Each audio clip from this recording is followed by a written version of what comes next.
So guys, are your AI generated designs getting some views, but just not making any sales? If they are, then this is a very common thing that I see amongst a lot of Etsy sellers, and we always seem to blame it on some of the same reasons. Either Etsy is just too saturated now, or it's only the viral AI designs that ever make any money. And that is not true. And in today's video, we're gonna go over the reasons why your designs are picking up views, but they're really struggling to convert, and we're gonna fix it using my 3-pillar system. And guys, this is the exact system that I use in my personal shops where I get above 6% conversion rates pretty much across the board, and it's generated me over 5 figures just last month. So let's start with pillar 1, and we're going right back to basics, and this is winning the click. And so firstly, I want you to think about how a buyer actually behaves on the platform. So they're not opening up your Etsy listings and really studying it in detail, just like we are as the people who actually make the listing. Chances are they're going on it very briefly and they're quickly scrolling through the Etsy marketplace, and they're looking at a ton of designs all next to each other and comparing yours to 20, 30, 40 other listings that are showing up at the exact same time. And so if your designs are straight up just getting views, but not getting many clicks, we first need to ask ourselves the reasons why this is the case. Because, and I know you're probably sick to death of hearing me say this, but if your products are not winning the click, if they're not getting clicked on, nothing else after that matters at all. And so let's break down what winning the click actually means, okay? And so your first image, your main listing thumbnail image, needs to do 2 things in pretty much under a second, right? It needs to match the intent of what the person is searching in on Etsy. So for example, if they type in something like dragon clip art, they need to see at a glance that the product you're selling is dragon clip art, okay? That's the first thing. The second thing is your product needs to look aesthetic enough and bold enough, and it needs to stand out enough that the person scrolling through all of the different Etsy listings catches their eye on your product and actually clicks on it. And so let's talk about some bad examples versus good examples of thumbnail images, because this is really important. Like, you guys need to know this, okay? So let's start with digital products first, then we'll move on to print on demand. So a bad digital product thumbnail usually looks something like this, okay? Lots of tiny elements crammed in, and you don't really know what the product is. No real focal point, so everything's really small, hard to tell what it is. The buyer doesn't know what they're getting in the product, and just overall, it just feels quite messy. You know, it just doesn't look professional. Whereas a good digital product thumbnail image is gonna have some larger, more close up, you know, more like in your face, like attention grabbing images in it. It's gonna have a clean background. It's gonna have consistent styling as well. So one thing I always say is that if you're using a combination of text and images in your thumbnail images, right? Try and make the color of the font of the text match up to some of the main colors of some of the imagery that you're also using in the thumbnail image. This is just gonna make the whole thing look so much more cohesive. And then also with pretty much any digital product, there should be a clear clarity line so that you know exactly what that product is. So whether it's like X amount of PNGs or some kind of planner for something, right? You should know what that is straight away, and it should tell you that in the thumbnail image. And so now let's look at bad examples of POD thumbnails versus good examples, okay? So again, a bad print on demand thumbnail is just not gonna look real. That's the main thing, right? I get to see a lot of shops behind the scenes. I've worked with a lot of shops. So many people I see, and please don't be this person, they'll use a mock-up image, right? And they'll basically just drag and drop using Canva maybe, a design straight on top of it, and it just doesn't flow with the design at all, and doesn't flow with the mock-up, and it just looks so fake. You cannot have that. That is gonna kill your conversion rates. And then another big one I see is people just straight up using the thumbnails and the mock-up images that they give you from the print provider. So say from Printify, for example, these never look as good and they never convert as well. And then if you flip that, guys, a good print on demand thumbnail, and again, no matter what print on demand product it is you're selling, a good thumbnail will make the product look real. So the goal here is that we don't want anyone to think it's print on demand, We want them to think that we've literally just got our camera and just gone and just took a photo of the product that we're trying to sell, right? So it's got to look real. And then also the vibe of the mock-up image that we're using needs to match the vibe of the person that we think is sat on the other side of the computer who's actually going to be buying the product. And so that's some of the basics. And I'm just going to give you a few clean rules to take away with now to help you get the click, whether you're selling print on demand products or digital. And so just always remember this, guys, the success rate of how successful a print on demand product is going to be is always going to come down to how premium it looks and how real it looks. And then obviously matching the intent through our design of what the buyer is actually looking for. And so, yeah, that's some of the basics of winning the click with your imagery right at the start. But then once you've actually won the click and you're getting some clicks to your listings, a lot of AI generated designs and listings fall down on this part. And so this is where we're going to move on to pillar 2. And this is removing buyer doubt and getting the conversion. So any of my more OG followers are going to know this phrase off by heart, right? If a buyer does not trust your listing or your Etsy shop, they will not buy from your Etsy shop, okay? So I see so many AI generated designs and listings doing so many things wrong that just kills buyer trust. And a lot of people don't think it's important or they don't even notice it, right? But they're doing it and it just kills trust, which in turn kills conversion rates. And so if a potential buyer lands on your listing and they have questions in their head that they don't know the answer to and they're not confident about, they won't buy, okay? And this can be some questions such as, I'm not fully sure on what I'm getting in this product. Or they might have a question like, this is just something that's completely AI generated. So maybe you're using even an AI generated mock-up as well that looks completely fake. That's just gonna kill all chance of the sale, I promise you. Or they're asking themselves, is the quality of this product high enough that it's actually worth the price I'm gonna pay for this product? And then of course, there's some more specific questions that people are gonna be asking depending on whether they're gonna buy a digital product or a print on demand product. With digital products, it's normally something along the lines of, what exactly am I getting as part of this product? You know, is the quality of the file gonna be good enough? How do I actually use the product? There's some very key digital product questions, but then you've got some print on demand questions as well, which is normally more around like physical issues and logistics. So how long is it gonna take to get the product? Is it gonna arrive safely?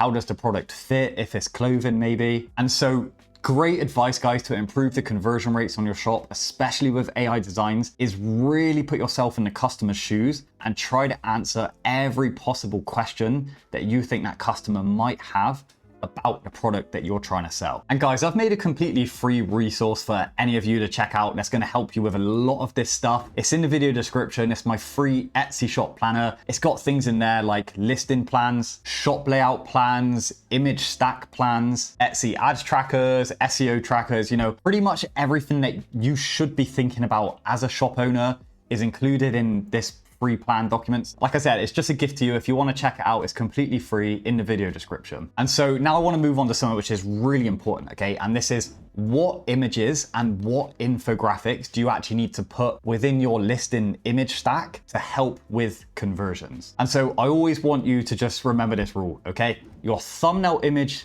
the only purpose of this is to get the click. Every single image that comes after this within your listing, the only purpose of this is to get the conversion. And so if you are selling a digital product, okay, this is some general rules for your image stack that I'm gonna recommend, okay? First one, big hero mockup, showing the actual product, showing what it is, showing what you get in the product, you know, whether it's clip art, it's a nice collage to catch the attention, you know. We spoke about the thumbnail image, that's the main hero mockup. Then you can move on to something like what's included, for example, like a grid of all of the different graphics or all of the different products and downloads that's included within the product. Then it's also very important to show some use cases of how the product is actually used. So for example, if you're selling clip art, right, show some of the clip art in use. So maybe it's being used on a greeting card or a postcard, you know, something like that. Just show how the product is going to be used. Make sure that if you're selling images or something, right, and it's got a transparent background, you show that it's got a transparent background, list the quality of the products, so the pixels, and really, really importantly, guys, I cannot stress this enough, include an infographic which breaks down how the buyer gets the product and how they receive it, how they download it, and how they use it. And then if there's any special terms or licensing that comes with the digital products, of course, make sure to include that information as well. And then again, with print on demand, the main hero image, so the main funnel image, is going to be the same, attention grabbing, high quality, shows the design, gets the click. Then it's really important if you're selling anything physical to show the sizing of it, okay? So again, whether it's artwork, show how big the artwork's gonna look. If it's clothing, show how the clothing is gonna fit. Show also some close-up details of the product perhaps. Show some close-ups of the design, make it look really crystal clear. And then again, include some infographics, which are really important, guys, for answering the customer questions all in one slide of, you know, things like logistics, right? So like, how is the product getting to the customer? How long is it going to take? How long does it take to ship? Do you have any sort of guarantee? What's the sort of quality like, right? Include those infographics as well. And that is massively going to make a positive impact on your conversion rates. And so the image stack for digital products removes confusion, and the image stack for physical print on demand products removes risk for the customer. And so again, I want to make this video really as in-depth and as practical as I possibly can for you. So again, I want to flash up some examples here of what a good and a bad listing stack is actually going to look like in practicality. So starting with the digital products first. So a bad example would be something that shows no previews of the images that you get within the product. So again, the buyer is left guessing of what they're going to get. There's no sizing information, no quality information about the product at all. So again, they don't know if it's, say, 300 DPI. If they try and print it, they don't know if it's 20 DPI and it's absolutely rubbish. There's no like sizing, no formats, no instructions of how they use the product, how they download the product. And just a lot of it is going to be left to the buyer guessing on things. And as we know, whenever the buyer has to guess, it gives them an element of confusion. And when they're confused about something, they don't buy. Whereas again, on the other hand, a really good digital product listing is going to include all of this. So very clear what's included slide, very clear hero image saying exactly what the product is, very clear information showing exactly what the files are, the sizing, you know, all that sort of stuff, and very clear how the product works, how you download it, and how you use it. So everything is going to be very clear. And then again, let's look at a bad example of a print on demand listing stack. So it's going to have no size guides, no close-ups, you know, no clarity on shipping expectations, no clarity on the quality of the product at all. Whereas a good print on demand listing is going to have a super realistic mock-up where you don't even know if it's print on demand or if it's a real life product, you know. All elements of the design are going to be really readable. There's going to be sizing charts, and until everything about the product is just going to make it look real and premium. And yeah, again, there's going to be no questions left unanswered from the customer's perspective. And then guys, one last rule I really want to give you about print on demand specifically. I personally advise to not use any AI generated mockups. AI generated designs, incredible, amazing. The quality of some of these are second to none. AI generated mockups, however, in my opinion, massive difference between something that's realistic, like a real image taken, and something which is very clearly AI image generated. Especially when it's, say, something to do with like hands or, you know, a face that you can just tell is like completely fake. That's one of the biggest killers of conversion rates I see. You know, I've worked with clients that have built their whole shops out using really AI generated mockups, and their conversion rates are on the floor. We change the mockups, make them look better, match the overall vibe of the mockups more to the niche audience that we're trying to target, so that the person on the other side of the computer screen can see themselves using the product, you know, either buying it to wear themselves or putting it in their home, for example, or even if it's something like a mug, right? They can picture it in their house and they can picture them using it every day, rather than just a completely general AI mock-up that just looks completely fake. That is one last really important rule, because, you know, some AI generated mock-ups, right? They do look clickable, and then you click on it and then you go on it